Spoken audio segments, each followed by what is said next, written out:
Ada kamera.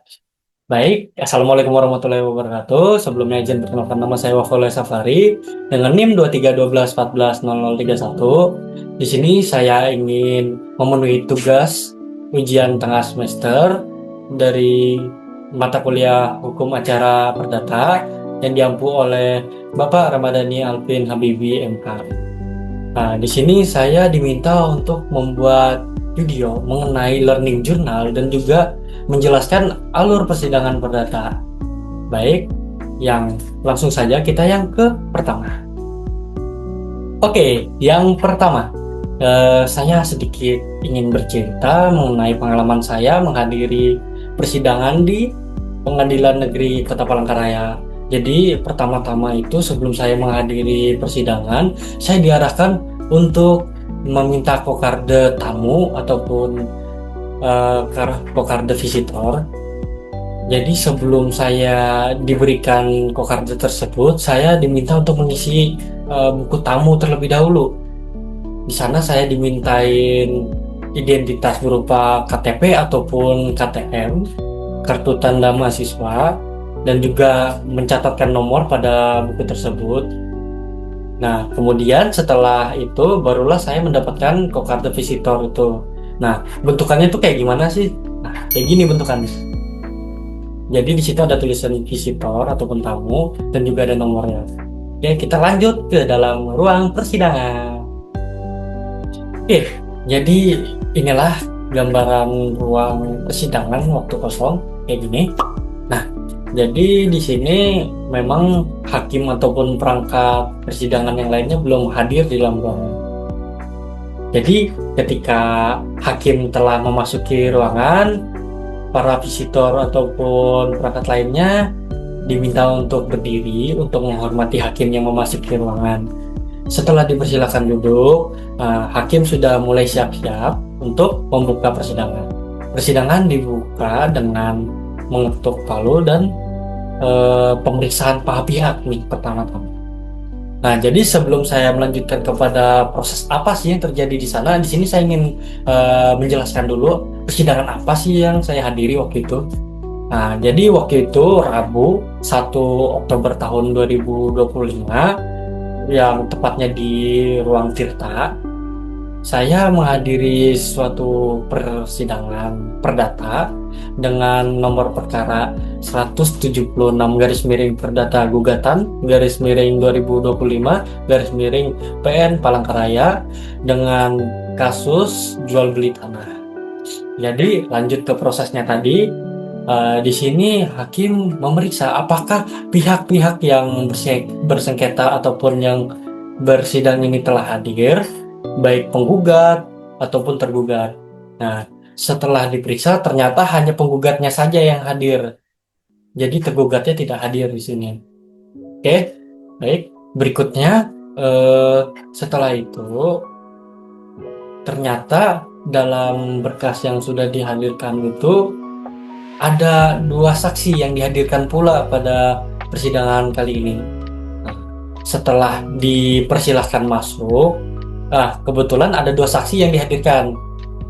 Sebelum mereka dimintai kesaksian oleh hakim, para saksi ini pertama-tama dimintai untuk bersumpah dulu. Nah, tujuannya apa sih mereka bersumpah ini? Nah, tujuan mereka bersumpah ini adalah agar mereka ini memberikan pernyataan dengan sungguh-sungguh ataupun dengan jujur tanpa ada sedikit pun dusta dari ucapan ataupun perkataan mereka. Nah, tujuannya apa sih fungsinya ini? Nah, itu tuh agar membantu perjalanan persidangan. Jadi memudahkan bagi hakim menyelesaikan permasalahan antara tergugat maupun penggugat. Ya baik, langsung ke proses sumpahnya aja ya, karena mereka ini disumpahnya menurut agama kepercayaan masing-masing. Kebetulan 2 saksi yang dihadirkan ini sama-sama beragama Islam, jadi mereka disumpah menggunakan kitab suci Al-Quran. Setelah sudah disumpah, mereka berdua ini masing-masing diberikan pertanyaan oleh hakim secara bergantian. tujuannya untuk apa sih diberikan pertanyaan secara bergantian, tidak langsung bareng-bareng berdua? Nah, tujuannya ini agar hakim dapat mempertimbangkan apakah pernyataan ataupun kesaksian dari saksi A ataupun saksi B ini ada kejanggalan ataupun ada perbedaan di antara keduanya. Nah, itu dapat dijadikan pertimbangan nantinya. Oke, setelah memang sudah memberikan kesaksian, maka kedua saksi ini dipersilakan untuk keluar ruangan. Dengan demikian, maka selesailah persidangan pertama ini. Oh ya, saya tadi mungkin belum menyebutkan ini adalah sidang pertama, jadi memang sidang yang benar-benar baru dilaksanakan pertama pada kasus ini.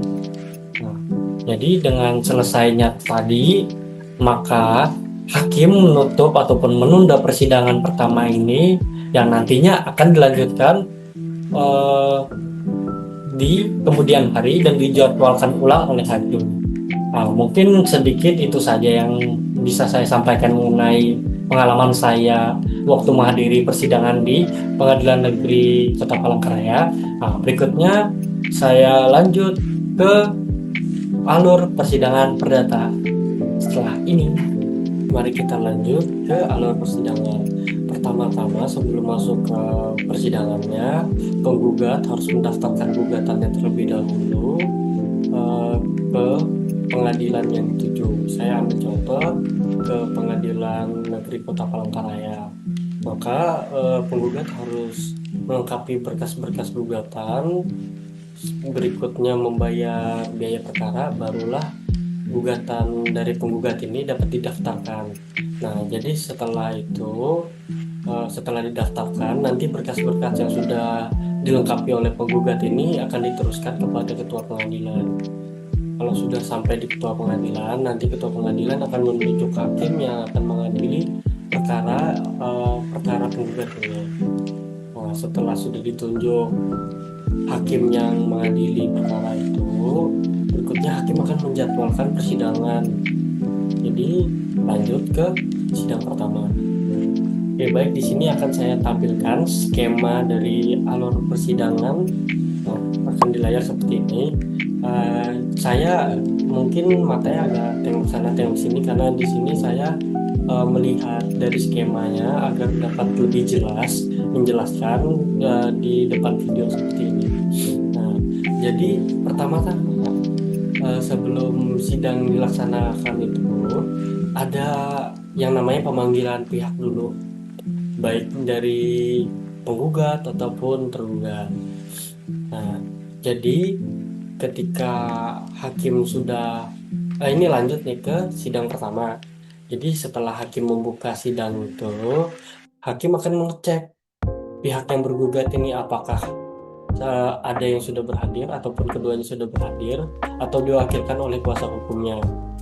Namun apabila penggugat ataupun tergugat ataupun kuasa hukumnya tidak berhadir, maka sedikit saya akan jelaskan. Apabila penggugat tidak hadir, maka akan dilakukan pemanggilan ulang. Pada sidang pertama ini penggugat tidak hadir. Nah, pemanggilan ulang ini dilakukan secara tertutup. Apabila penggugat tidak hadir juga pada sidang kedua, maka gugatannya dianggap gugur. Nah, berdasarkan pasal 124 HIR, penggugat ini diperbolehkan untuk mengajukan gugatan ulang, namun ia harus membayar biaya perkara yang sudah gugur tadi gugatannya. Nah, jadi dia harus mendaftarkan ulang kembali gugatannya dan balik ke proses awal tadi seperti yang sudah saya jelaskan sebelumnya. Berikutnya, apabila tergugat yang tidak hadir, maka akan sama juga akan dilakukan pemanggilan ulang secara patut. Nah, namun ada yang berbeda. Apabila setelah pemanggilan secara patut ini dilakukan, tergugat tetap tidak hadir, maka persidangan tetap akan dilanjutkan. Nah, jadi persidangan ini dilanjutkan dengan pemeriksaan syarat-syarat formil dari gugatan yang sudah diajukan oleh penggugat. Nah, syarat formilnya apa aja sih?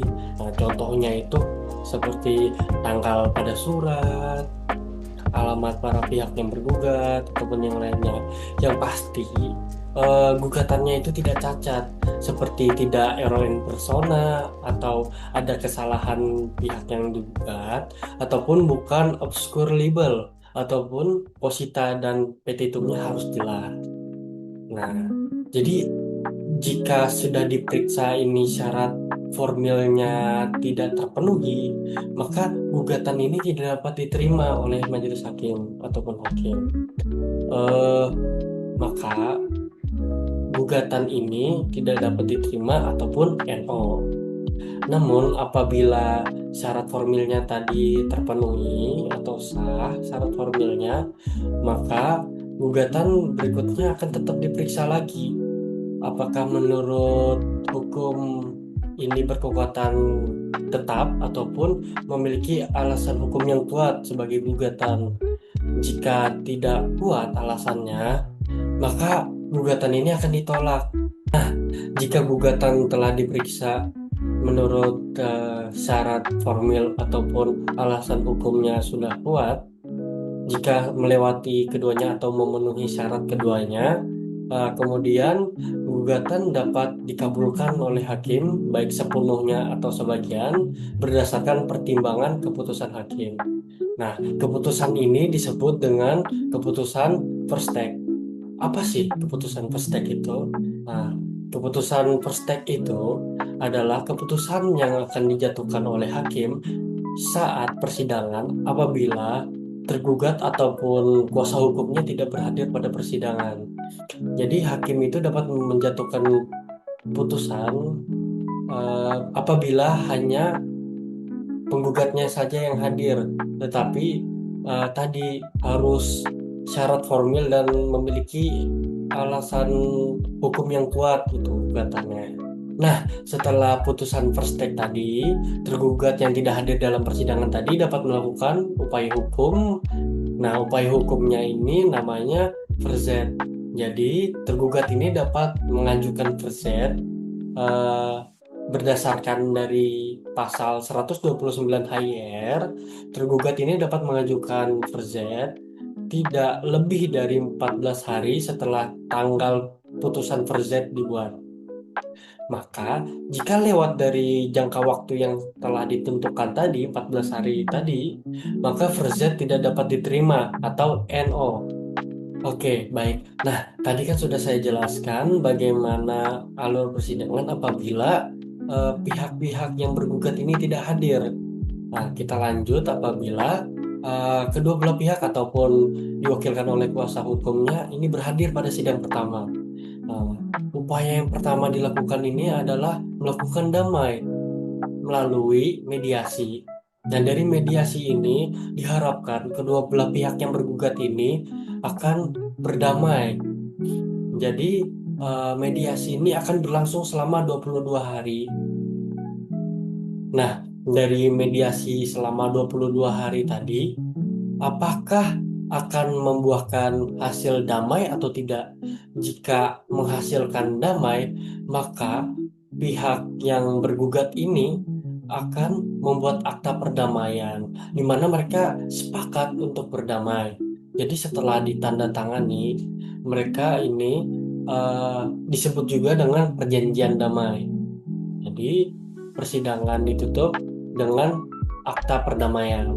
Namun jika tidak berakhir damai, maka persidangan akan dilanjut. Nah, selanjutnya itu persidangan dilanjut dengan yang namanya pembacaan gugatan. Nah, di mana selama pembacaan gugatan ini, hakim meminta tergugat untuk mendengarkan secara seksama mengenai gugatan yang sudah diajukan oleh penggugat. Berikutnya, tergugat ini telah diminta hakim pada persidangan sebelumnya untuk menyiapkan jawaban atas gugatan penggugat. Nah, biasanya jawaban dari tergugat ini dapat berupa eksepsi ataupun kontravensi. Nah, jadi itu tuh disampaikan oleh tergugat pada persidangan berikutnya. Nah, berikutnya, sidang berikutnya ada replik. Nah, replik ini dari penggugat.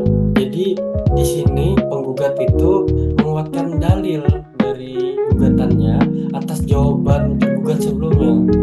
Nah, dilanjut juga dengan duplik dari tergugat.